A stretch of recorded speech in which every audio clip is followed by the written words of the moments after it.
Salawat dan salam marilah senantiasa kita aturkan kehadiran junjungan kita yang mulia baginda Nabi besar Muhammad sallallahu alaihi wasallam, kepada keluarga, para sahabat, dan insyaallah mudah-mudahan kita semua terutama yang hadir pada kesempatan subuh ini insyaallah termasuk ke dalam golongan umatnya yang akan mendapatkan syafaat dari beliau di yaumil akhir nanti. Amin ya rabbal alamin. Bapak dan Ibu, saudara-saudara sekalian, jamaah pengajian subuh yang insyaallah dirahmati Allah Subhanahu wa taala. Alhamdulillah, di tengah-tengah kita telah hadir guru kita Bapak Ustaz Dr. Kiai Haji Yusuf Baihaqi, yang sesuai dengan jadwal bahwasanya minggu kedua, minggu ketiga akan diadakan yakni pengajian subuh dengan materi yakni tafsir Al-Quran.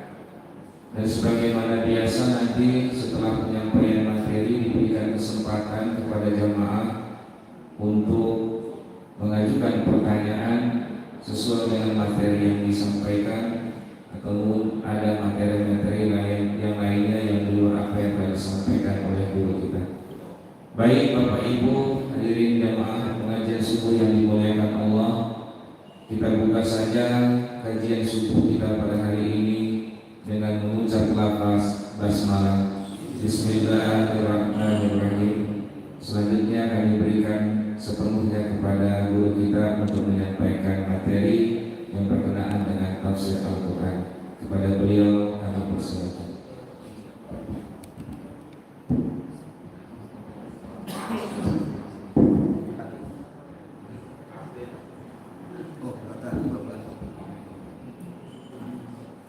Bismillahirrahmanirrahim. Assalamualaikum warahmatullahi wabarakatuh.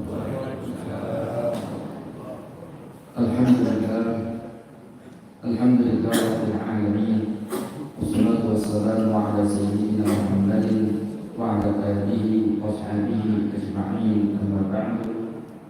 Allahumma fahimna asrar al-Quran wa wafiqna li khidmatihi fi kulli zamanin wa anin. Subhanaka la ilma lana illa ma 'allamtana innaka antal alimul hakim. Bapak Ibu jamaah salat subuh yang berkah kita semuanya dirahmati oleh Allah Subhanahu wa taala. Amin ya rabbal alamin. Pagi hari ini kami diminta untuk berbicara seputar sholat. Ya, jadi ada request atau permintaan, ya kan? Saya suruh bicara seputar sholat. Tentunya kita berbicara tentang sholat ini banyak luas sekali Bapak Ibu sekalian, ya kan? Ya. Karena ini kajian tafsir Al-Quran, saya coba akan menyampaikan ya sejumlah ayat atau beberapa ayat dalam Al-Quran yang itu ada kaitannya dengan pelaksanaan ibadah sholat. Nah, ada satu ayat yang sering sekali mungkin sering kita dengar atau sering kita baca. Ada satu ayat yang berkaitan dengan salat yang mungkin itu masih ada pertanyaan dalam diri kita berkaitan dengan ayat itu. Yang firman Allah Subhanahu wa taala di ayat 45 dalam surat Al-Ankabut. Kalau kita baca potongan firman Allah Subhanahu wa taala di ayat 45 dalam surat Al-Ankabut, disebutkan pada potongan ayat tersebut ada manfaat yang Allah Subhanahu wa taala firmankan dalam ayat itu dari sholat yang diibadahkan oleh kita manusia. Dalam ayat itu Allah Subhanahu wa taala katakan bahwasanya sholat yang dilakukan oleh kita manusia itu dapat mencegah kita dari melakukan perbuatan keji dan mungkar. Itu kan kalau kita baca potongan ayat 45 dalam surat Al-Ankabut kan jelas wa aqimis sholata Inna salata tanha 'anil fahsya'i wal munkar. Nah, itu kan kalau kita baca potongan ayat 45 dalam surat Al-Ankabut, ya, di antara manfaat salat yang kita baca dalam potongan ayat ini adalah mencegah kita manusia dari melakukan perbuatan keji dan hina. Wa aqimis shalah, dan tegakkanlah salat. Inna salata tanha 'anil fahsya'i wal munkar. Sesungguhnya salat itu mencegah dari perbuatan keji dan hina. Nah, itu redaksi ayat itu jelas, ya kan? Clear, ya kan? Salat bisa mencegah kita dari melakukan perbuatan keji dan munkar. Tetapi fakta di lapangan berbicara ada orang melakukan ibadah salat tetapi masih tetap saja dia melakukan perbuatan keji dan munkar. Salat yang dilakukannya belum mampu untuk mencegahnya dari melakukan perbuatan keji dan munkar.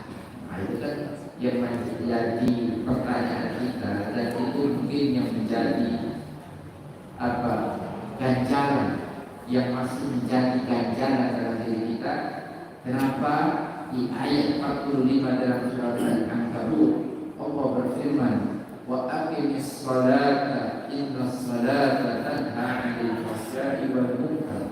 Dirikanlah salat, sesungguhnya salat itu mencegah, ya kan, dari perbuatan keji dan munkar. Tetapi fakta di lapangan masih, ya, sering kita dapatkan atau mungkin kita sendiri kita salat, tetapi pada sisi lain kita masih melakukan perbuatan keji dan munkar. Apa yang dimaksud dengan perbuatan keji dan apa yang dimaksud dengan perbuatan munkar?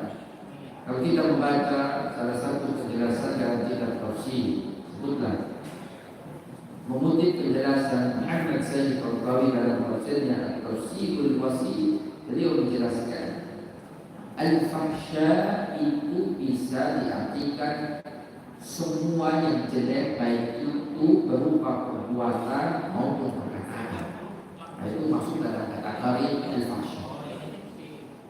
Ya, semua yang jelek, baik itu perbuatan maupun perkataan. Dan kita tahu, ya, dalam ajaran agama Islam itu ada perbuatan-perbuatan yang dikategorikan sebagai perbuatan jelek yang semestinya tidak dilakukan. Dan dalam ajaran agama Islam juga itu banyak perkataan yang jelek, yang tidak baik, yang itu semestinya kita hindari. Ya kan? Ya. Al-fahsya, kata Muhammad Sayyid Al-Qawi dalam kitab tafsirnya ketika beliau menafsirkan firman Allah Subhanahu wa ta'ala di ayat 45 dalam surat Al-Ankabut di atas, yang dimaksud dengan al-fahsya itu semua yang jelek, baik itu dalam bentuk perbuatan maupun dalam bentuk perkataan. Ya, sedangkan al-munkar, ya kan, munkar itu ya semua yang ditolak, baik itu menurut syariat maupun menurut akal sehat. Itu yang dimaksud dengan al-munkar. Ya, syariat, ya, syariat tentunya yang bersumber dari Allah Subhanahu wa ta'ala. Ada ketentuan yang bersumber dari Allah Subhanahu wa ta'ala yang menyebutkan bahwasanya perbuatan ini, perkataan ini, apa artinya, masuk dalam kategori sesuatu yang diingkari, yang ditolak, atau secara nalar sehat manusia, secara akal sehat manusia, perbuatan ini pun itu menolaknya. Itu masuk dalam kategori perbuatan yang munkar pada ayat di atas. Maka bisa kita garis bawahi, Bapak Ibu sekalian, kalau kita membaca ayat 45 dalam surat Al-Ankabut, ya, sholat yang dilakukan oleh kita itu semestinya menjadikan kita ini manusia yang baik, ya, baik secara syariat, secara aturan agama, ya kan? menjadi manusia yang baik, artinya secara akal sehat, secara nalar. Ya, jadi kalau orang yang katanya dia sudah sholat, tetapi dalam tanda kutip dia masih dinilai oleh orang banyak bahwasanya dia ini orang yang tidak baik, ya kan? Ya, maka itu masih perlu dipertanyakan. Sholat yang dilakukan. Ya. Jadi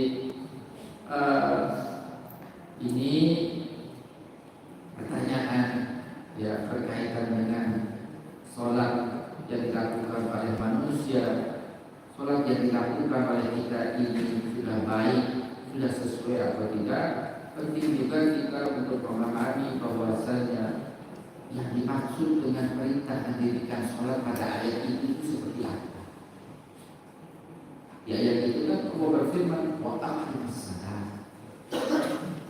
Ya, wa aqimus shalah, ya, dirikanlah salat, tegakkanlah salat. Nah, barang lebih maksud dari wa aqimus shalah itu kan seperti itu. Dirikanlah salat, ya, tegakkanlah salat. Ya. Kita alhamdulillah pada subuhan ini sudah kita lakukan secara berjamaah, ya kan, di masjid. Tentunya kita termasuk mudah-mudahan orang yang sudah benar-benar menjalankan ibadah salat dalam artian yang sebenarnya. Ya, tapi sebagai bagian dari ya refleksi diri, ya kan, sebagai bagian dari pastinya introspeksi diri, ya kan. Penting juga kita untuk membaca penjelasan sejumlah ahli tafsir berkaitan dengan apa yang dimaksud sesungguhnya dengan iqamatus shalah, mendirikan salat. Sebagaimana yang kita baca pada firman Allah di ayat di atas, wa aqimus shalah. Iqamatus shalah atau mendirikan salat, ya, itu bisa dipahami dalam artian kita menjalankan salat itu pada setiap waktunya. Kita menjalankan salat itu sesuai dengan waktu yang sudah ditentukan. Mendirikan salat juga bisa dipahami bahwasanya ketika kita menjalankan ibadah salat, kita jalankan ibadah salat itu dibarengi dengan khusyukan. Mendirikan salat, menegakkan salat bisa juga dipahami dengan bahwasanya ketika kita menjalankan salat, kita menjalankannya dibarengi dengan keikhlasan. Nah, itu kalau kita baca penjelasan ini berkaitan dengan bagaimana salat itu didirikan, bagaimana sholat itu ditegakkan, paling tidak ada 3 komponen yang harus dipenuhi dari sholat itu.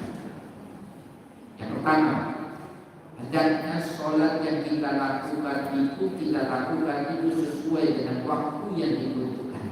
Nah, itu yang pertama. Ya. Yang kedua, ketika kita menjalankan ibadah sholat, ya, salat yang kita lakukan itu hendaknya dibarengi dengan sikap khusyuk kita. Yang ketiga, ketika kita menjalankan ibadah salat, hendaknya juga kita menjalankan salat itu dengan penuh keikhlasan. Nah, itu, ya. Jadi lagi-lagi, ya kan, kalau kita membaca penjelasan dalam kitab tafsir, sebutlah perintah untuk mendirikan sholat itu kan sangat banyak sekali di dalam Al-Quran. Bukan hanya pada potongan ayat 45 dalam surat Al-Ankabut, ya kan, ayat-ayat yang berbicara tentang sholat itu ya sangat banyak sekali.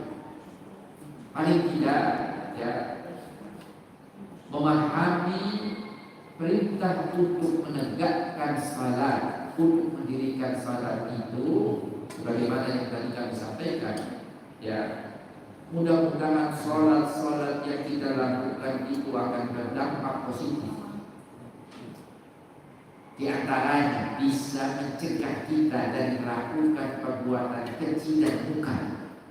Ya, itu ketika sholat yang kita lakukan itu pertama memperhatikan sisi waktu pelaksanaannya. Yang kedua juga dengan memperhatikan aspek kekhusyuan. Yang ketiga adalah dengan memperhatikan aspek keikhlasan. Mudah-mudahan dengan kita memperhatikan tiga aspek ini dalam pelaksanaan salat, apa yang kita harapkan dari dampak positif sholat-sholat yang kita lakukan, di mana sholat itu bisa mencegah kita dari melakukan perbuatan keji dan munkar, itu bisa kita. Ya. Kenapa penting dalam salat yang kita lakukan itu memperhatikan aspek waktu, ya kan?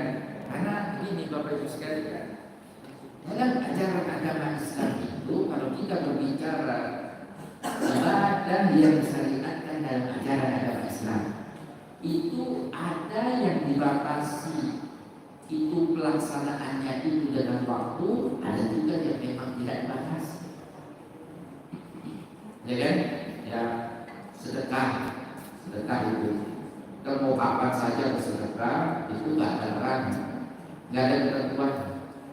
Mau saat bulan suci Ramadan kita bersedekah, mau di luar bulan suci Ramadan kita bersedekah, mau malam hari, mau siang hari, mau pagi hari, itu memang tidak ada ketentuannya. Sedekah itu hanya boleh dilakukan di saat kita berada pada bulan suci Ramadan. Ada itu ketentuan itu. Walaupun fakta di lapangan sering sekali kita ingin menunggu sedekah itu saat bulan suci Ramadan. Ya kan, kalau sekali ada. Ibadah, kalau kita berbicara ibadah dalam acara agama Islam itu ada yang dibatasi dengan waktu, ada juga yang tidak dibatasi dengan waktu. Ya, sedekah contoh yang tidak dibatasi dengan waktu, tetapi ada juga ibadah yang disyariatkan dalam ajaran agama Islam itu yang dibatasi dengan waktu. Maka disitulah ketika kita melaksanakan sebuah ibadah yang memang dalam aturannya itu dibatasi dengan waktu, hendaknya kita memperhatikan waktu pelaksanaan. Haji, contoh lain, haji dengan itu kan, ya mau kita haji apa artinya bulan Ramadan, boleh kita haji bulan Ramadan, ya kan? Mumpung kita umroh bulan Ramadan sekalian haji. Ya wukuf, ya Arafah satu itu sendirian saya, ya kan? Ya, apa itu sekalian lontar, ini kan itu kekhususan, bagian dari kekhususan ritual haji kita lontar, jamarat, ya kan gitu kan? Kita lontar jamarat di Mina itu saat apa artinya bulan Ramadan atau di luar bulan-bulan haji, ya kan gitu kan? Sampai pada haji kita. Kemudian al-hajju ashhurun ma'lumah itu kalau kita baca satu ayat dalam Al-Quran berkaitan dengan pelaksanaan ibadah haji itu ada bulan-bulan yang memang sudah ditentukan dan yang memang sudah dimaklumi dan yang sudah diketahui, ya kan? Syawal, Dzulqa'dah, Dzulhijjah itu bulan-bulan haji, ya kan? Kita melaksanakan ibadah haji di luar bulan-bulan itu tidak akan diterima ibadah haji itu, karena Allah Subhanahu wa Ta'ala sudah menentukan. Bahkan kalau kita berbicara tentang ibadah sholat itu, ya, sholat itu sama dengan ibadah haji. Kalau kita merujuk kepada firman Allah Subhanahu wa Ta'ala, potongan firman Allah Subhanahu wa Ta'ala di ayat 103 dalam surat An-Nisa. Apa bunyi potongan firman Allah Subhanahu wa Ta'ala di ayat 103 dalam surat An-Nisa? Di potongan ayat ini Allah Subhanahu wa Ta'ala berfirman, Inna salata kanat 'alal mu'minina kitaban mawquta. Sesungguhnya salat itu merupakan kewajiban yang waktunya itu telah ditentukan, yang waktu waktunya itu telah ditentukan. Kitaban mawqutan, yang waktunya itu telah ditentukan, ya tentunya atas orang yang beriman, merujuk kepada ayat ini. Innas salata kanat 'alal mu'minina kitaban mawqutan. Jelas sekali. Kalau kita membaca potongan firman Allah di ayat 103 dalam surat An-Nisa ini, ibadah sholat yang disyariatkan atas kita itu ada waktunya, ya kan? Ya, sholat tahajud di siang hari boleh nggak? Ya kan? Ya kan? Atau di balik sholat duha kita lakukan di malam hari boleh nggak? Lagi kan? Kalau begitu, oh saya enggak sempat sholat tahajud tadi malam, ya kan? Karena ketiduran, ya kan? Kemudian dikodok, ya kan, diganti, ya kan, artinya setelah sholat artinya ya diganti saat waktu duha, ya kan, boleh kan? Sholat itu ibadah yang memang itu dibatasi dengan waktu. Kalau kita membaca firman Allah Subhanahu wa Ta'ala di ayat 103 dalam surat An-Nisa, Inna salata kanat 'alal mu'minina kitaban mawqutan. Artinya apa? Bapak Ibu sekalian, dalam kondisi normal, bisa berbicara dalam kondisi normal, ya kan? Sholat zuhur sebutkan itu tidak bisa dilakukan di waktu sholat asar, atau sebaliknya. Ketentuan ini berlaku juga untuk pelaksanaan sholat yang lain. Maghrib dilakukan waktu, ya kan? Ya, isya, subuh, ketika itu. Ya tentunya ada banyak hikmah kenapa Allah Subhanahu wa Ta'ala jadikan sholat ini ada waktu-waktu yang Allah Subhanahu wa Ta'ala sudah tentukan. Ya, karena ini adalah ibadah yang sifatnya itu harian, ibadah yang sifatnya itu ini menjadi rutinitas harian kita. Paling tidak, ya di antara hikmahnya itu istilah kata sholat ini yang disyariatkan atas kita ini mengajarkan kita untuk menjadi manusia yang disiplin. Bisa, ya kan? Sholat ini juga sejatinya secara tidak langsung mengatur bagaimana sejatinya kita ini hidup, ya kan? Bagaimana sejatinya kita ini melakukan aktivitas keseharian kita. Kenapa subuh, setelah subuh kemudian zuhur, kemudian asar, ya kan? Antara subuh dengan zuhur itu waktunya cukup panjang, ya kan?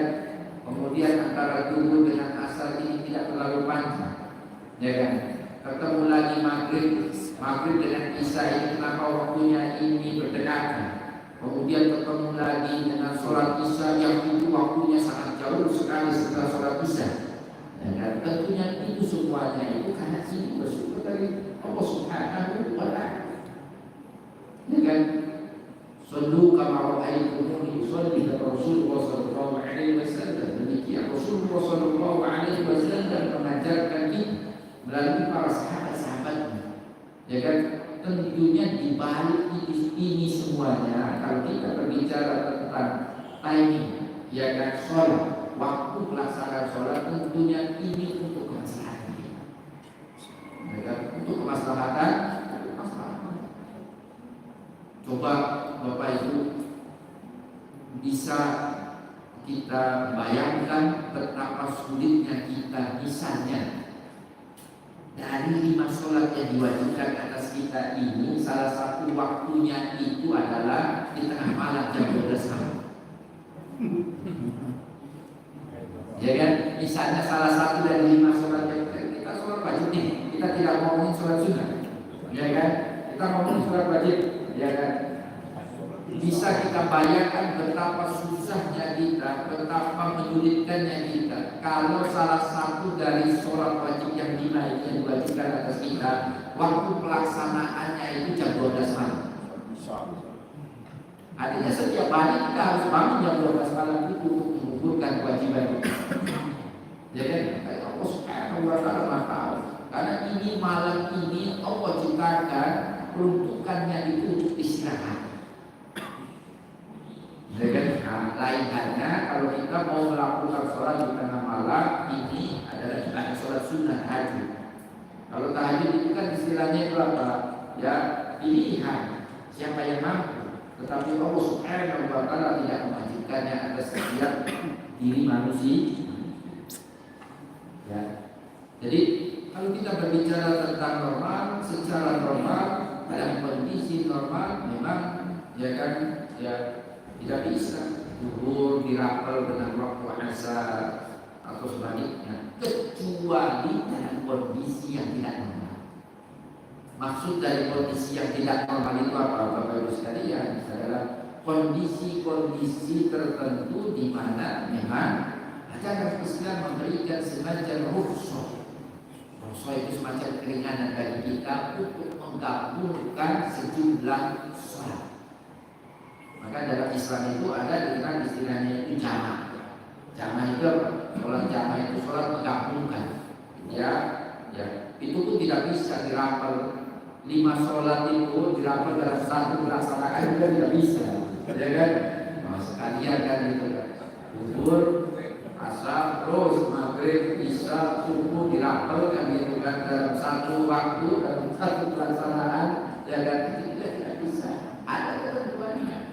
Boleh dalam kondisi tertentu, misalnya ketika kita dalam perjalanan, nah ini yang sering kita lakukan, ya kan? Kita menjamak, menggabungkan sholat zuhur dan sholat asar, cukup itu, ya kan? Ya. Nah nanti maghrib sama isya asar boleh digabungkan lagi, ya kan? Nah, subuh tidak boleh jamak, ya kan? Oh ya kan, nggak ada ketentuannya subuh itu bisa dijamak dengan sholat yang lain. Nah, ini jadi kalau kita berbeda sekalian, ya.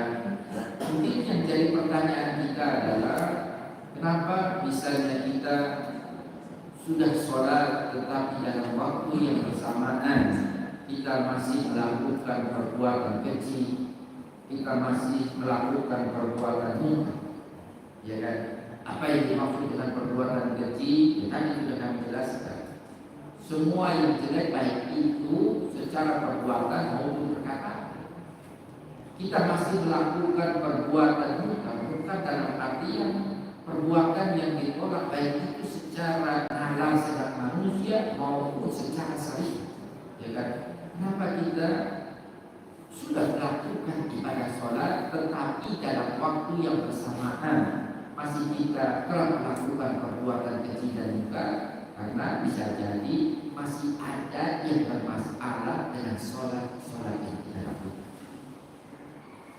Dari sisi waktu pelaksanaan, tentunya ini kalau kita merujuk kepada ayat 103 dalam surat An-Nisa harus kita perhatikan. Innas salata kanat 'alal mu'minina kitaban mawquta.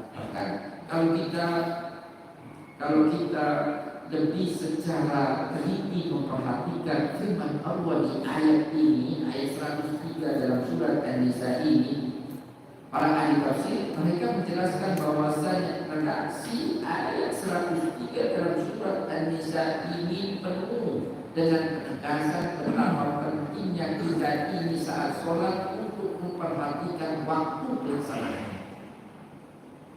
Kata inna, bunyi ayatnya itu apa? Inna salata kanat 'alal mu'minina kitaban mawquta. Bahwasanya salat itu merupakan kewajiban yang waktunya itu telah ditentukan atas orang-orang yang beriman. Kalau kita membaca redaksi ayat ini, paling tidak ada kata inna. Inna itu, Bapak Ibu sekalian, dalam bahasa Arab itu menunjukkan penegasan. Ada penekanan, ada penegasan di situ, ya kan? Inna salat kanat, ya kan? Karena itu dalam bahasa Arab itu menunjukkan apa? Keberlangsungan. Harus terus menerus, ya kan? Ya. Kata salat dalam redaksi ayat itu, ya kan, disebutkan, ya kan, dengan kata kitaban dalam bentuk masdar itu juga memiliki makna penegas. Belum lagi dalam redaksi ayat di atas disebutkan alal mu'minin, atas orang-orang yang beriman, yang redaksi ayat ini juga menunjukkan keharusan dengan kata lain kalau kita baca firman Allah, innas salata kanat 'alal mu'minina kitaban mawquta, bisa kita pahami dari redaksi ayat ini merupakan sebuah keharusan bagi orang yang beriman untuk memperhatikan waktu-waktu sholat. Ya, jangan sampai kesibukan dia itu menghalangi dia untuk melakukan sholat pada waktu. Jangan sampai ada penghalang apapun yang itu menghalangi yang bersangkutan untuk melakukan sholat pada waktunya. Pesan itu juga bisa kita tarik dari ketika kita membaca redaksi ayat di atas yang berbunyi innas salata kanat 'alal mu'minina kitaban mawquta. Maka penting Bapak Ibu sekalian, ya, ini kita memperhatikan waktu sholatnya. Ya kan? Ya. Syukur-syukur ya kita bisa melakukan ibadah sholat ini di awal waktu. Syukur-syukur kita bisa menjalankan ibadah sholat ini dilakukan secara berjamaah. Ya.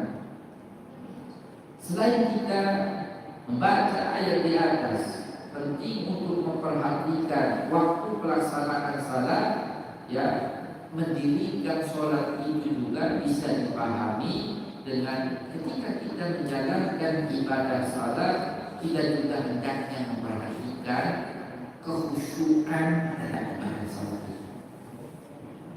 Maka lagi-lagi kalau kita kembali kepada ayat-ayat dalam Al-Quran, sejumlah ayat dalam Al-Quran juga berbicara tentang pentingnya khusyuk itu dalam salat. Ya kan?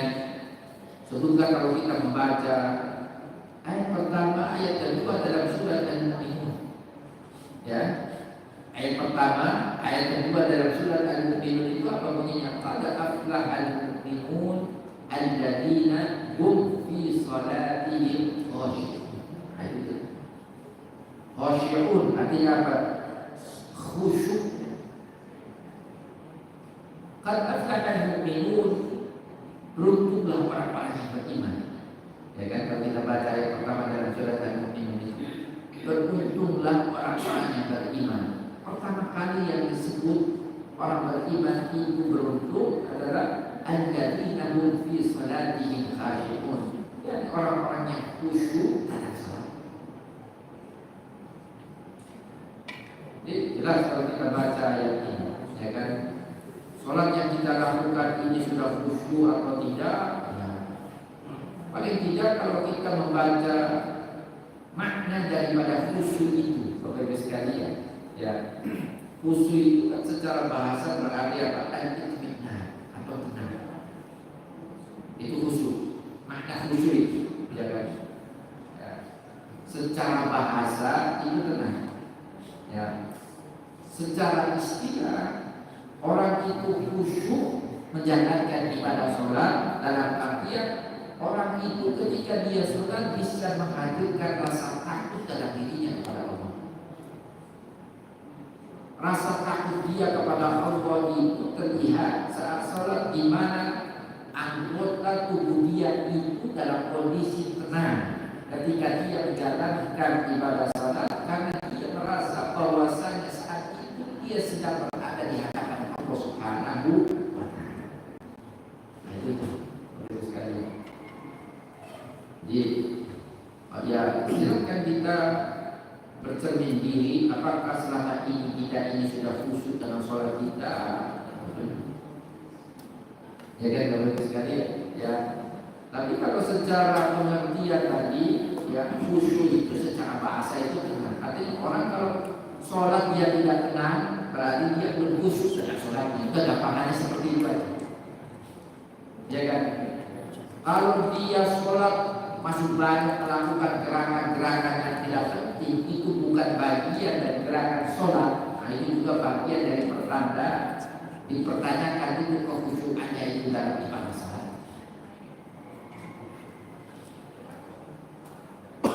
Kalau dia melaksanakan ibadah sholat belum bisa menghadirkan rasa takut kepada Allah, ya kan? Ya, Nah itu juga masih perlu dipertanyakan ibadah salat. Karena sejatinya ibadah salat itu hendaknya dipahami seorang hamba ketika dia salat dia sedang berhadapan bukan dengan sesama manusia. Kita saja kalau berhadapan dengan sesama manusia yang pangkatnya itu lebih tinggi dengan kita itu ada rasa takut, bawahan dengan atasan, ya kan, ya kadang-kadang tangan kita sedekap, ya kan, biasanya itu kan bawahan dengan atasan, ya kan, itu kan kita berhadapan dengan orang yang kita anggap bahwasanya dia ini adalah orang yang sudah kita hormati, ya kan. Sikap kita itu ya tidak macam-macam, tidak aneh-aneh ketika berhadapan di hadapan orang tersebut. Ya kan, Bapak Ibu sekalian, bahkan saya dulu karena saya pernah jadi santri, ya kan, saya kalau dulu waktu nyati kalau mau berhadapan dengan kiai itu, ya itu karena saya mundurnya di Jawa gitu kan, ya jadi tradisi di sana itu kita kalau sudah berhadapan dengan kiai itu nggak berani itu kita menatap wajah kiai itu nggak berani, mesti kita tunjukkan itu wajah kita itu bawah, ya kan, ya diem, ya kan. Kalau saya dulu mondoknya itu ngapal Quran di Jogja sama kiai dan Pak Guru yang kan kiai Fit Masudi.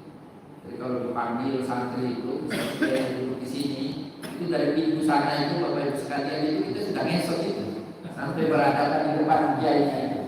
Nah, itu tradisi santri di Jawa itu seperti itu. Jadi dari pintu sana bisa kita kan kita udah nggak lagi jalan itu, kita udah ngesot sampai di depan dia kalau kita dipanggil. Dan ketika kita sudah berhadapan di hadapan dia, kita nggak berani menatap wajah dia, mesti wajah kita itu tunduk ke bawah. Itu ya saya analogikan itu masih kita berhadapan dengan orang ya yang sudah kita hormati, itu masih sesama kita manusia. Maka bagaimana ketika kita sholat sejatinya itu kita sedang berhadapan dengan Zat yang menciptakan kita yang maha segala. Maka ketika belum ada rasa takut dalam diri kita ketika kita sedang menjalankan sholat, padahal saat itu kita sedang berhadapan dengan Allah Subhanahu wa Ta'ala, maka masih perlu dipertanyakan kekhusyukan sholat kita.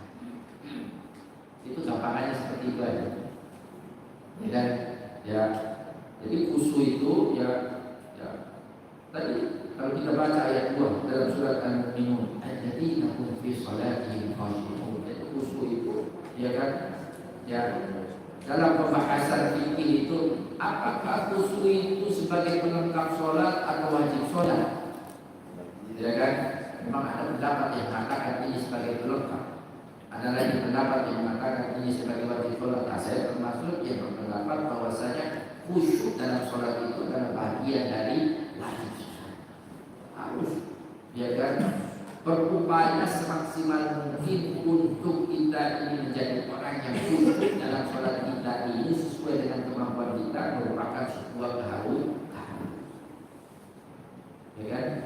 Maka di antara kekhusyukan, mungkin ya, di antara penanda kekhusyukan seseorang dalam ibadah sholatnya itu bisa ditunjukkan, misalnya ya, kenapa kita saat berdiri dalam ibadah sholat itu kita diperintahkan ya pandangan kita untuk kita arahkan ke tempat di mana kita bersujud. Itu bagian dari, ya kan. Jadi sholat itu ya jangan lihat ke atas, jangan lihat kemana-mana, lihat kemana-mana kan gitu kan, ya kan. Ya, fokuskan pandangan kita itu ke tempat di mana kita itu bersujud. Itu bagian dari upaya untuk menghadirkan sikap khusyuk dalam diri kita ketika kita sholat. Penanda kekhusyukan seseorang dalam ibadah sholatnya itu bisa juga ditandai dengan ketenangan dia dalam ibadah sholat. Ya, maka beda kalau sholatnya anak-anak itu kan, ya kan, sholat sambil ya kan main-main, nah itu namanya sholatnya anak-anak. Ya, jadi sholat itu adalah dia ini khusyuk atau tidak itu kita bisa dilihat dari apakah dia tenang ya kan?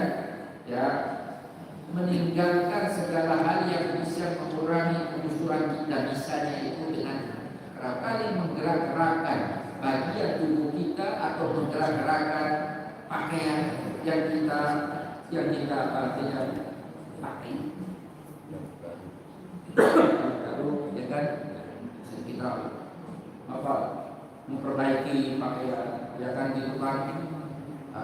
Makanya itu kan menggerak-gerakkan anggota tubuh, ya kan, dalam sholat kita itu kalau lebih dari 3 kali itu dikatakan bahwasanya sudah batal itu sholat kita.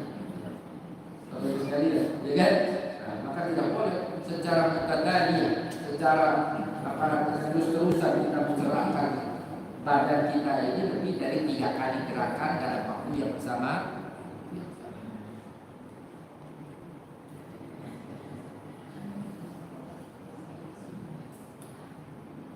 Nah, ini kalau kita berbicara tentang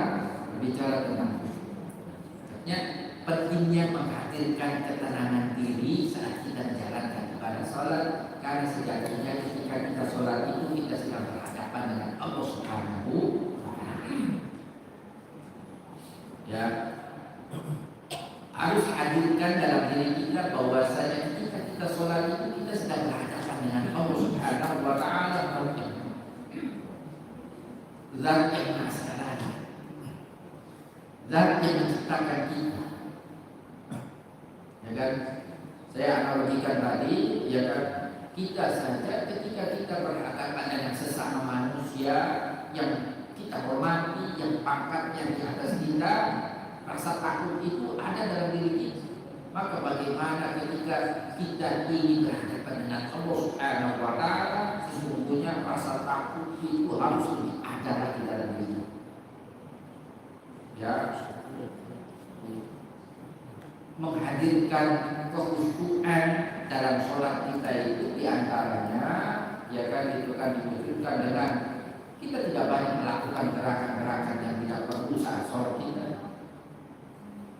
Menghadirkan kekhusyuan dalam sholat kita itu diantaranya adalah saat kita berdiri dalam sholat kita itu kita fokuskan pandangan kita itu ke tempat di mana kita ingin bersujud. Ya kan gitu kan, nah, itu ya. Kemudian tidak kalah pentingnya kalau kita berbicara tentang salat itu, di samping keharusan untuk memperhatikan waktu pelaksanaannya, keharusan memperhatikan kekhusyuan, juga salat yang kita lakukan hendaknya dibarengi dengan keikhlasan. Nah, ini juga. Makanya kalau kita baca surat Al-Ma'un ayat 6, Bapak Ibu sekalian, ya, surat Al-Ma'un ayat 6 itu yang sering kita baca. Jelas sekali, ya. Kenapa ya di surat Al-Ma'un ayat 6 ini ada orang yang sholat, tetapi Allah katakan bahwasanya dia lalai dengan sholat, atau dia dilalaikan dengan sholat. Karena apa? Dia menjalankan ibadah sholat bukan karena lillahi ta'ala, bukan karena mencari keridhaan Allah Subhanahu wa Ta'ala, tetapi dia sholat itu dibarengi dengan sikap dia. Ya, kita tahu dia itu apa? Melakukan sebuah perbuatan bukan niatannya itu lillahi ta'ala, dia itu bukan mencari keridhaan Allah Subhanahu wa Ta'ala, tetapi mencari pujian atau mencari kemakmuran di masyarakat. Ya kan? Maka dalam surat Al-Ma'un, alladzina hum yura'un, itu kan ayat 6 dalam surat Al-Ma'un, kami berkata yang berbuat ria ketika dia menjalankan ibadah sholat. Ya kan? Artinya apa? Dia sholat bukan karena lillahi ta'ala. Bagaimana dampak positif dari sholat itu akan dia dapatkan, sebutlah bisa mencegahnya dari melakukan perbuatan keji dan duka. Sholat yang dia lakukan itu bukan lillahi ta'ala, tetapi yang dia niatkan dengan sholatnya itu adalah ujian di tengah masyarakat. Yang dia dapatkan bukan sholat itu mencegahnya dari perbuatan keji dan duka, tetapi yang dia dapatkan sesuai dengan apa yang menjadi niatan dia dalam hal ini adalah ujian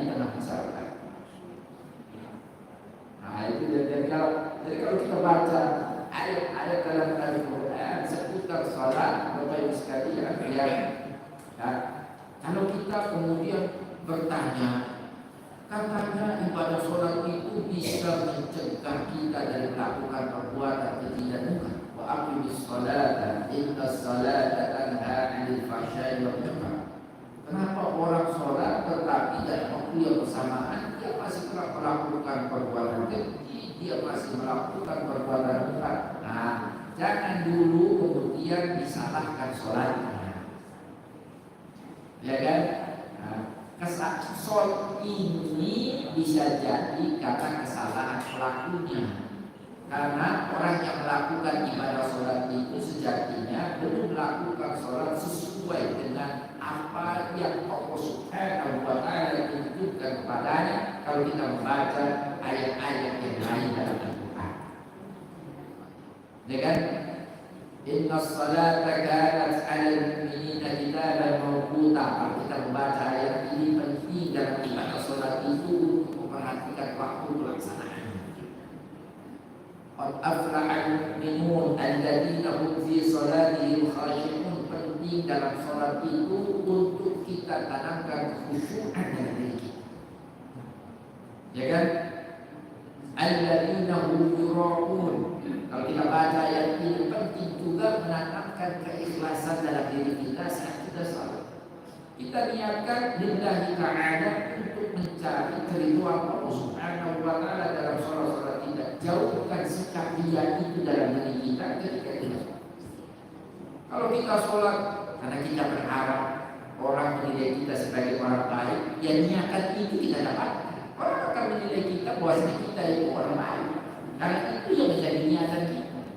Tapi mohon maaf, ya kan, lagi-lagi dampak positif dari sisi Allah Subhanahu wa Ta'ala mungkin masih jauh akan kita. Tapi Bapak Ibu sekalian, ya kan,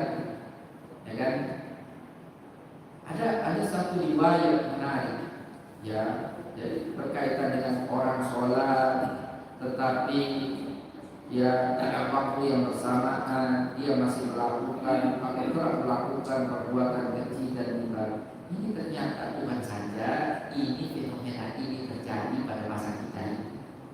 Pada masa Rasul Sallallahu Alaihi Wasallam juga fenomena itu terjadi.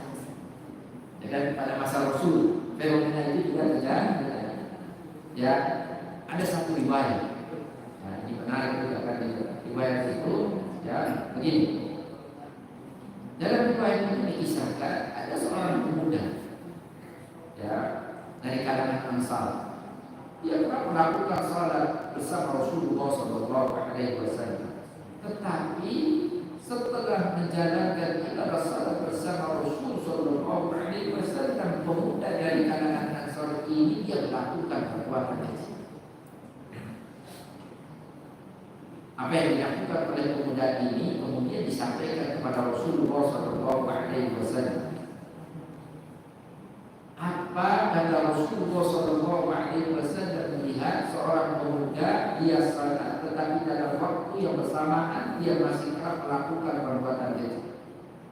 Rasulullah SAW dalam riwayat itu Rasulullah SAW bersabda, Inna salatahu satanhahu. Apa maknanya? Inna salatahu satanhahu. Salatnya sah itu kan menunjukkan waktu yang akan datang. Ya kan? Kata Rasul, Inna salatahu satanhahu. Salatnya itu akan mencegahnya. Ya kan? Ya. Artinya apa? Mungkin sekarang sholat yang dia lakukan belum mencegahnya dari melakukan perbuatan keji dan munkar. Tetapi kalau dia terus sholat dan terus memperbaiki kualitas salatnya, mudah-mudahan diharapkan sholat-sholat yang terus menerus dia lakukan dengan terus memperbaiki kualitas salatnya itu pada akhirnya akan mencegahnya dari melakukan perbuatan keji dan munkar. Kata Rasul Sallallahu Alaihi Wasallam dalam riwayat itu, dan terbukti. Tidak lama kemudian pemuda itu bertobat. Ya kan? Tidak lama kemudian pemuda itu menjadi orang baik. Artinya apa? Bapak Ibu sekalian, ya kan? Ya, Jadi apa? Ya, eh, kalau kita membaca riwayat kisah di atas, ya kan, ya, jadi ada semacam keberkahan yang akan didapat dari seseorang ketika dia terus menerus melakukan. Ya tentunya ibadah sholat yang dilakukannya itu dengan terus dia berupaya untuk memperbaiki kualitas ibadah sholat. Nah, jadi mungkin sekarang ya belum berubah, tetapi suatu saat nanti ketika dia terus berupaya untuk membiasakan diri dengan sholatnya itu, mudah-mudahan sebagaimana yang tadi dikatakan oleh baginda Rasul sallallahu alaihi wasallam, inna sholatahu satanhahu. Ya kan, ibadah sholatnya itu suatu saat nanti akan mencegahnya dari melakukan perbuatan keji. Ya kan, ya. Ini kurang lebih seputar ibadah sholat, ya kan. Kita buka sesi tanya jawab, ya kan. Mudah-mudahan dengan sesi tanya jawab itu nanti apa yang belum artinya dipahami atau ada yang perlu kemudian lebih digali lagi, ya mudah-mudahan nanti akan bisa kita lakukan. Demikian, ya saya persilahkan kalau ada yang mau. Baik Bapak Ibu dan saudara-saudara yang demikian pemaparan yang telah disampaikan oleh guru kita berkaitan atau berkenaan dengan sholat dilihat dari perspektif Al-Quran. Oleh karena itu kami persilakan kepada Bapak-Bapak dan Ibu-Ibu untuk mengajukan pertanyaan sekiranya ada yang disampaikan kurang jelas atau kurang paham dimengerti. Kami persilakan dimulai dari sebelah kanan. Kita batasi 3 pertanyaan dulu. Dimulai dari sebelah kanan, silakan kalau ada yang ingin ditanyakan berkenaan berkaitan dengan materi yakni melaksanakan ibadah sholat sebagaimana disampaikan. Silakan Pak dari sebelah kanan. Ada? Belum? Dari sebelah kiri? Ada Pak? Silakan.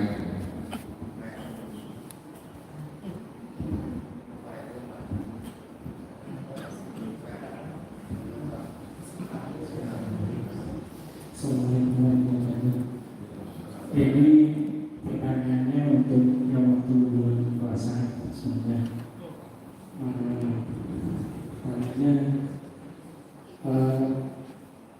kalau kita Bismillah itu kan dengan menyebut nama Allah.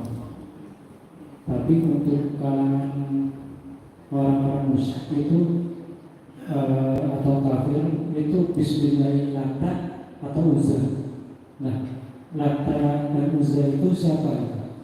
Sebenarnya yang kita kenal Lata Uzza itu atas apa namanya sesembahan gitu ya. Nah yang kedua, kalau surat Al-Fatihah itu ada 7 ayat. Itu 7 ayat itu secara berurutan apa secara langsung? Al-Fatihah itu ada 7 ayat. Itu berurutan langsung apa secara bertahap? Turunnya Itu udah Cukup. ya. Bukan Bismillahirrahmanirrahim atau Bismillahirrahmanirrahim, bukan. Tetapi Bismillah atau Bismillahirrahmanirrahim. Ya kan? Ya, kalau kita itu kan Bismillah, ya kan? Bismillah, ya, ya. Bismillah itu kan ya, namanya dengan nama Allah. Ya, tapi kita melakukan ini, melakukan itu kita niatkan untuk mendapatkan ridho Allah. Ikhlas karena Allah, itu kan Bismillah, ya kan? Nah, orang musyrikin dulu, ya mereka itu, ya melakukan apapun, ya mereka niatkan untuk sembahan mereka. Maka yang terucap dari mereka itu bukan Bismillah sebagaimana yang diajarkan oleh Al-Quran, tetapi mereka mengucapnya itu dengan Bismillah atas nama Allah, ya kan? Nah, Bismil Uzza atas nama Uzza, maksudnya itu demi Tuhan atau sembahan. Lata Uzza itu kan nama sembahan mereka, ya kan? Nama-nama berhala kan itu kan. Demi Lata, demi Uzza, ya kan itu kan. Selalu saja mereka mengatakannya seperti ini sebelum melakukan ini, sebelum melakukan itu, ya kan. Islam datang kemudian mengajarkan kita jangan lakukan ini, jangan lakukan itu atas nama Allah, tetapi agar supaya ini berdiri ibadah, lakukan ini, lakukan itu untuk mengharapkan ridha Allah Subhanahu wa Ta'ala. Makanya mulai dengan Bismillah atau lengkapnya Bismillahirrahmanirrahim. Itu ya.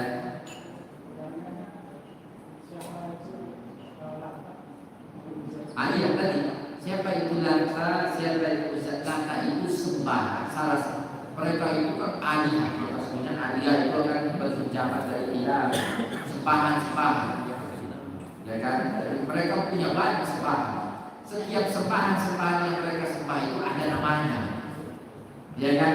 Di antara nama-nama itu adalah Lata, nama sembahan mereka, nama Tuhan mereka, ya kan? Uzza itu juga nama sembahan, nama Tuhan yang mereka sembah, ya kan? Jadi mereka punya banyak Tuhan. Setiap Tuhan-Tuhan yang mereka sembah itu ada namanya. Di antaranya itu tadi Lata, ya kan? Uzza, Manat juga kan gitu kan, ya. Itu nama-nama sembahan yang disembah oleh kaum musyrikin Mekah, ya kan? Nah, kalau pertanyaannya siapa itu Lata, siapa itu Uzza, dan mereka kerap kali ya kan melakukan ini, melakukan itu atas nama sembahan mereka. Makanya tadi bunyinya itu apa? Bismillah atas nama Lata, atas nama Tuhan Lata. Nah itu kan Bismillah atas nama Tuhan Uzza. Dalam Islam boleh seperti itu, ya kan?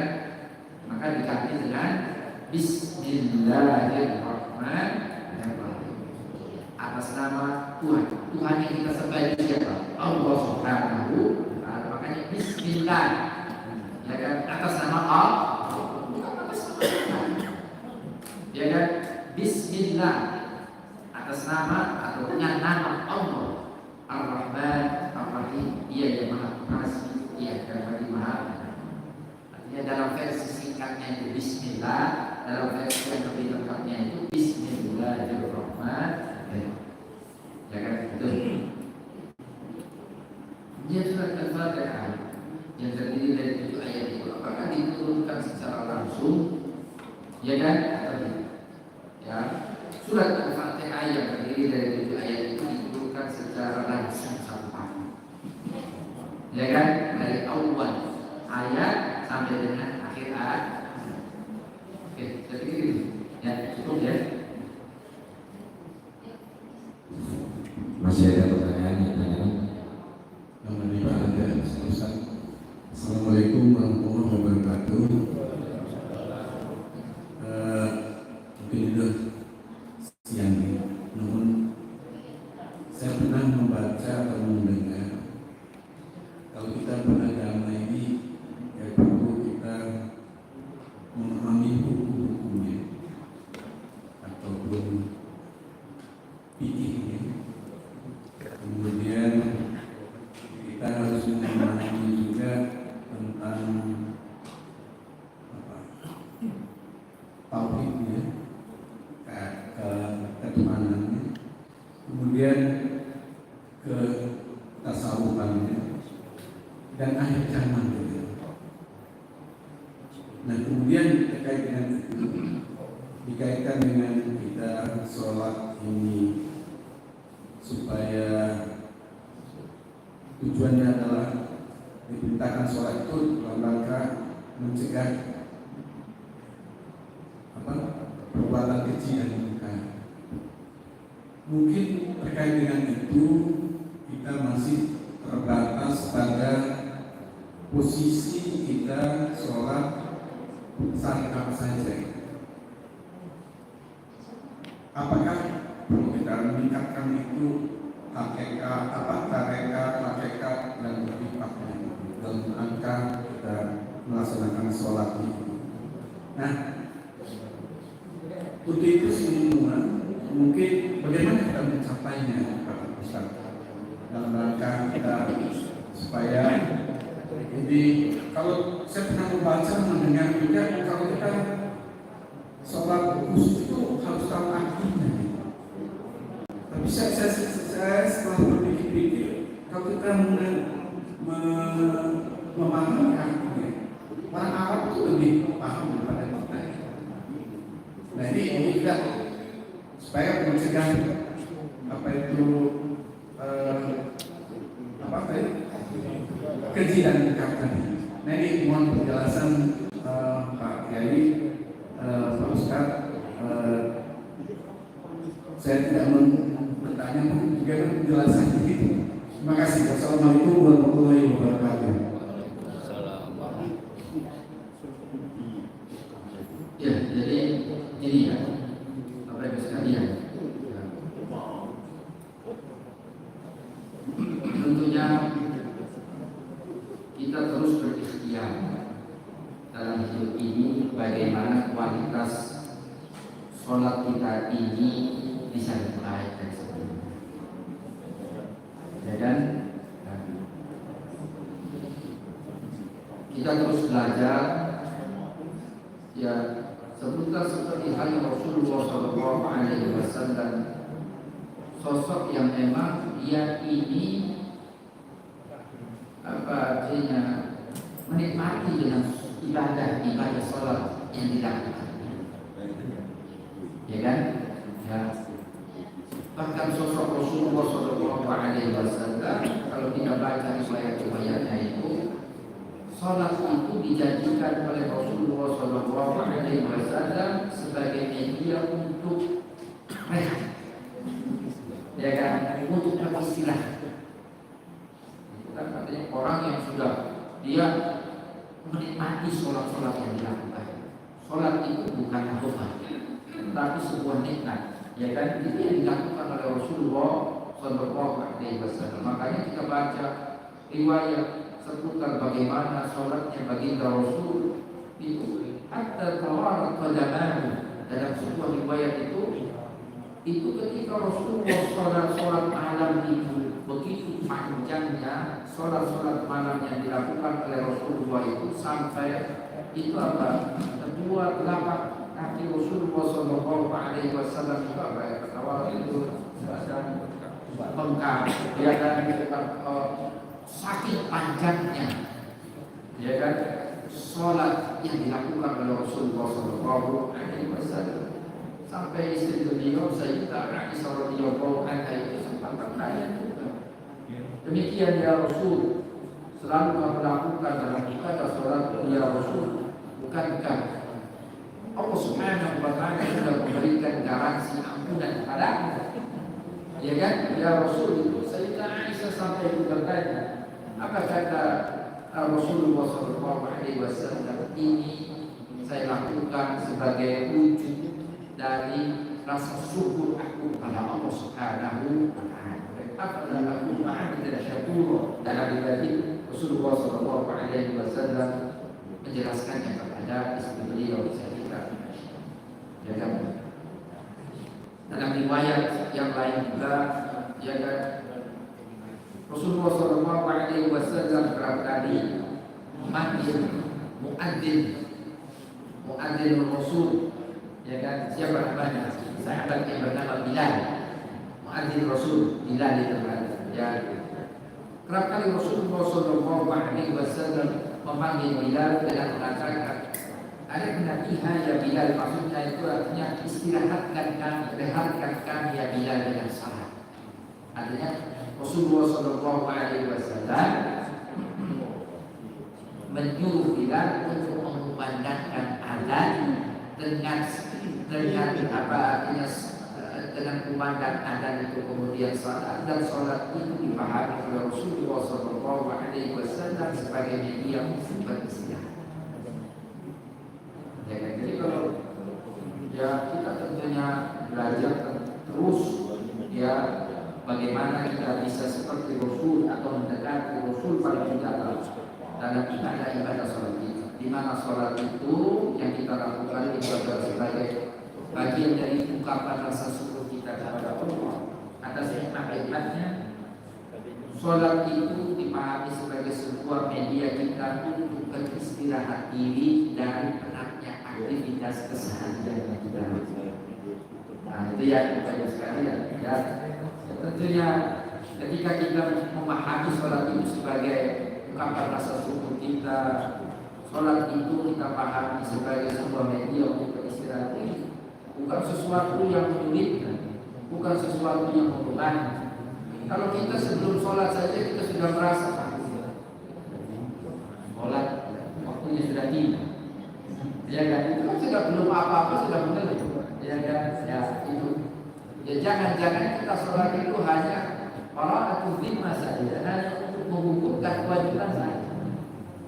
Jadi kalau makomnya kedudukan kita, ya kan, tarafnya itu masih kita sholat itu baru sepantas mengukurkan kewajiban, ya mohon ya maka dampak positif dari sholat itu belum maksimal masuk ke dalam diri kita.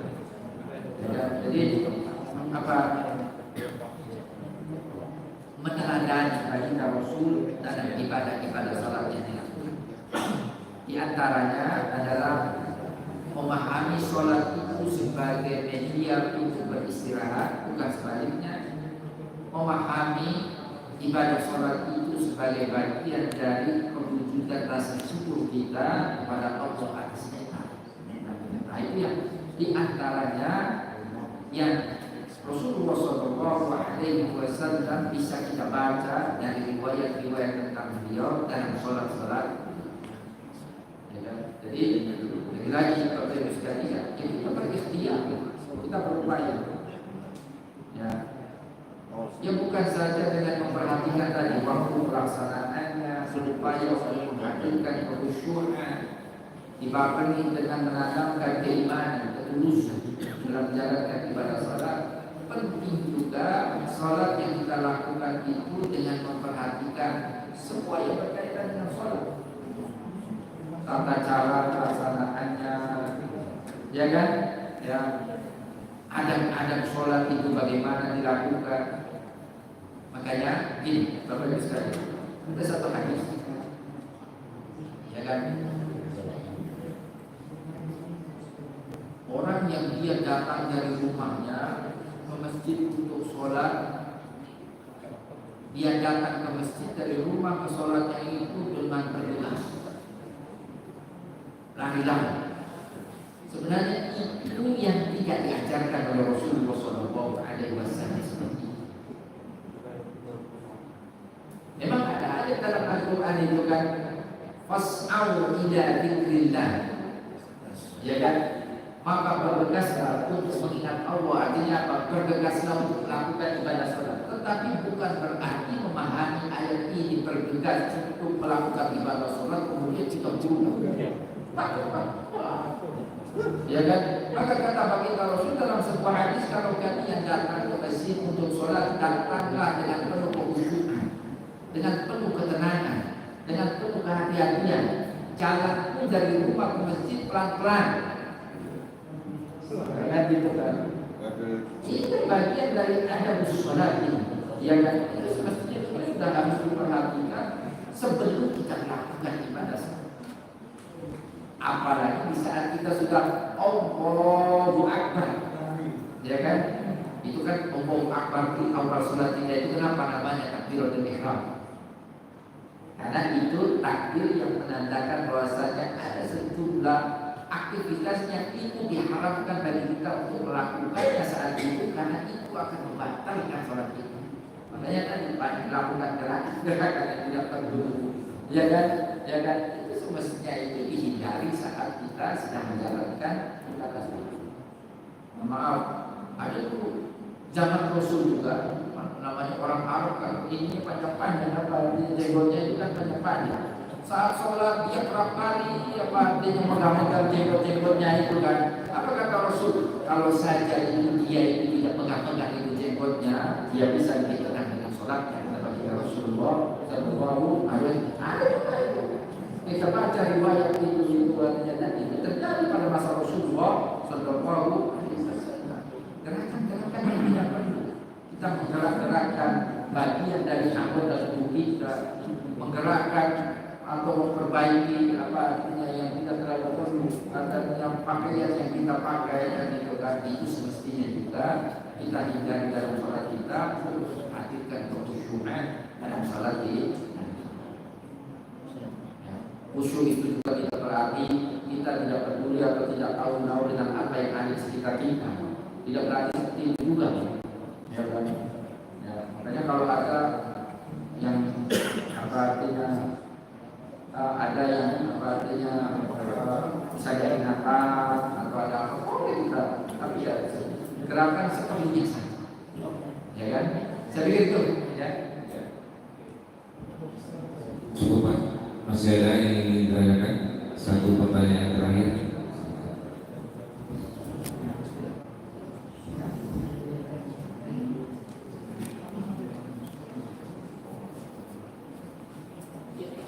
Terima kasih. Assalamualaikum warahmatullahi wabarakatuh. Sholat adalah nanti yang pertama kali diperiksa gitu ya. Dan harus pertama kita bertanggungjawabkan. Kalau baik sholatnya, oke lah, jadi terimalah yang lain. Kemudian kita diperintahkan juga sholat, maka dari itu sholat kita supaya baik, kita diperintahkan untuk sholat sebagaimana Rasulullah sholat. Oke lah, kalau fisiknya gerakan sholat dan bacaan Rasulullah, tentu para sahabat dan sampai kepada kita ini kita bisa mengcopy paste-nya. Nah, tetapi bagaimana dengan format atau jalan pikirannya Rasulullah pada waktu sholat itu? Bagaimana para sahabat dan sampai ke kita yang bisa mengetahui? Tetapi ya, seperti apa? Dia memikirkan apa Rasulullah itu tentang sholat itu. Nah, barangkali dengan adanya urutan bacaan sholat itu dari takbiratul ihram, Al-Fatihah dan sampai terakhir tasawuf akhir itu, apakah berarti jalan pikiran Rasulullah pada waktu sholat itu adalah mengikuti semua bacaan itu? Nah, kalau itu memang demikian, barangkali untuk kami para awam bisalah dihafal itu, barangkali tadi Pak Haji Rahman mengatakan artinya, harus mengetahui artinya. Bisalah barangkali kita hafal dari kita waktu berisi apa ikrar bahwa kita sholat itu mati sallallahu alaihi wasallam. Tetapi bagaimana dengan ayat-ayat Al-Quran?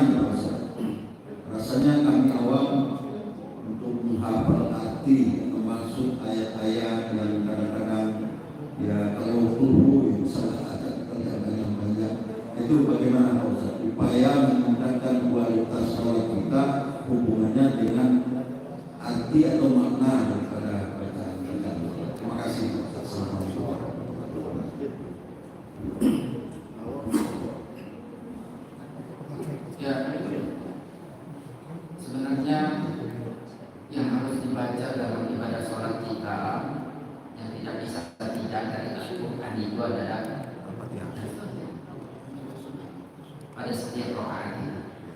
Kalau kita sholat sendiri, ya kan? Kalau kita menjadi makmum, ya sebenarnya bacaan imam itu sudah mewakili. Tapi kalau kita masih mau baca juga, ya silakan. Kalau masih memungkinkan, ya kan? Jangan imam sudah ruku kita Fatihahnya baru satu ayat, tunggu sampai kita khatam. Oh ini imamnya sudah sujud, kita yang baru ruku, ya kan? Ya. Jadi saya pikir kalau kita memahami surat Al-Fatihah kan, jamaah di Masjid Nurul Iman kan sudah khatam, membahas tafsiran surat Al-Fatihah. Nah, ya kan? Dia sudah khatam lagi. dibaca setelah surat Al-Fatihah itu saya katakan kan gitu kan, apa yang mudah, apa yang bisa. Makanya ada ayat dalam Al-Quran itu bunyinya begini berkaitan dengan ya yang dibaca dari Al-Quran saat sholat kita itu, kalau Allah Subhanahu wa ta'ala dalam Al-Quran faqra'u ma tayassara minhu, maka bacalah apa yang mudah dari Al-Quran. Ya kan? Ada para ustaz ya hari ini sholat ini setelah Al-Fatihah yang harus dibaca itu adalah surat ini, ayat ini. Faqra'u ma tayassara minhu, maka bacalah apa yang mudah. Ya kan? Jadi kalau yang bisa menghadirkan kekhusyuan bagi kita itu setelah Al-Fatihah itu adalah bacaan ikhlas, karena kita ini paham dengan ikhlas yang kita baca, ya silakan baca. Tapi tentunya ya jangan ikhlas terus. Jangan ikhlas selesai kemudian ya apa-apa lah, bertahap lah, jangan gitu kan. Ya apa paling kita dari ikhlas sampai al-duha itu lah. Ya kan gitu kan, ganti kan gitu kan, mudah-mudahan selesai terus naik ke atas, ya kan. Ya, saya pikir sudah berapa tahun ini kita ini ngaji tafsir Al-Quran ini, ya kan, apalagi yang di Al-Furqan itu 30 itu tafsir sudah khatam itu, ya kan, ya 30 itu sudah khatam itu kan, dan sampai ayat tasawuf dari Al-Nas sampai ayat tasawuf plus Al-Fatihah itu kan kita ngaji tafsirnya kan sudah selesai. Paling tidak memahami makna-makna yang sifatnya itu global, umum itu kan dari ayat yang kita baca, ya kan gitu kan. Mudah-mudahan dengan kita membacanya itu dibarengi dengan pemahaman, mudah-mudahan itu bisa lebih menghadirkan kekhusyuan dalam sholat. Ya, kalau yang ditanya apa yang dipikirkan oleh Rasulullah SAW dalam sholatnya yang tapi yang pasti yang pasti ya kan ya Rasulullah SAW tentunya memahami betul bacaan-bacaan dalam sholat. Maka agar supaya meminimalisir pikiran-pikiran masuk dalam diri kita saat kita sholat itu, fokuskan pikiran kita itu dengan apa yang kita baca pada sholat. Ya kan? Ya, kita upayakan di antaranya itu dengan memahami setiap bacaan yang kita baca dalam sholat kita. Rabbi firli warhamni. Kalau kita baca itu kan sebenarnya itu adalah maknanya kita doa. Kita minta kepada Allah supaya Allah memberikan ampunan kepada kita. Kita berdoa kepada Allah supaya Allah akan mengampuni kita. Inna sholati wa nusuki wa mahyaya bacaan kita juga Pak. Doa kita akan ya kan, menegaskan bahwasanya yang kita lakukan ini adalah mendapatkan ridha Allah Subhanahu wa ta'ala. Ya kan? Subhana rabbiyal a'la, subhana rabbiyal a'la, subhana rabbiyal azim. Ya kan itu kan, ya itu kan kalau kita pahami itu kan kita apa melafalkan pujian-pujian kepada Allah Subhanahu wa ta'ala pada saat ruku kita, pada saat sujud kita. Subhana itu termasuk itu. Rabbi Tuhan al-a'la dan yang maha tinggi. Subhana rabbiyal azim, masuk di Allah Tuhanku dan yang maha agung. Karena sejatinya itu kita sedang berhadapan dengan Allah Subhanahu wa ta'ala dalam sholat kita. Maka ya di samping penegasan dari diri kita, dari bacaan sholat kita bahwa kita lakukan lillahi ta'ala, di samping permohonan doa yang kita baca dari bacaan-bacaan sholat kita ini langsung di hadapan Allah, kita juga ya dalam sholat kita menyampaikan sejumlah pujian-pujian kepada Allah Subhanahu wa ta'ala. Maka kalau kita pahami itu bukan Subhanallah Allah subhanallah tanpa, tapi kita saat kita baca ini kita sedang berdoa, kita sedang berdoa. Oh, saat kita baca ini kita lagi menegaskan bahwasanya kita ini sholatnya ini lillahi ta'ala. Oh, saat kita ini membaca ini pada bagian sholat ini kita sedang memuji Allah Subhanahu wa ta'ala. Bapak Ibu sekalian, jadi sudah ya, kalau usah lagi apa yang dipikirkan oleh Rasulullah, tetapi kita fokuskan dengan kita ya, fokuskan dengan bacaan-bacaan kita, pastikan bahwasanya bacaan kita itu sudah benar. Jangan bacaan kita ini masih salah. Bacaan sholat ya kan, fokuskan bacaan kita dalam sholat kita itu sudah benar. Fokuskan kita ini bisa memahami makna-makna dari bacaan-bacaan sholat kita. Ya kan gitu kan, ya mudah-mudahan dengan kita fokus dengan bacaan kita, dengan memaknai bacaan-bacaan kita itu, mudah-mudahan kita bisa lebih menghadirkan khusyukan saat-saat. Itulah, ya kan Bapak Ibu sekalian, ya kan. Terus kita berikhtiar supaya sholat kita lebih baik. Saya kira itu, ya. Baik, cukup Ibu ya. Karena sudah siang juga, sebelum kami tutup acara, kami sampaikan bahwa pengajian Sabtu keempat, yakni kajian fikih oleh Bapak Ustadz dan Maulana Faidin, jadi pada tanggal 28 Mei. 28 Mei ada pun pengajian tafsir kita untuk bulan depan, yakni pada minggu ke-3 tanggal 19 Mei. Demikian informasi yang kami sampaikan. Terima kasih kepada guru kita Mukarram yang telah menyampaikan kajian subuh, yakni materi sholat ya, dari tafsir Al-Quran. Mudah-mudahan ini membawa kebaikan dan keberkahan untuk kita semua. Mari kita tutup acara kajian kita dengan sama-sama baca doa kifaratul masjid. Subhanallahumma wa bihamdika, asyhadu an la ilaha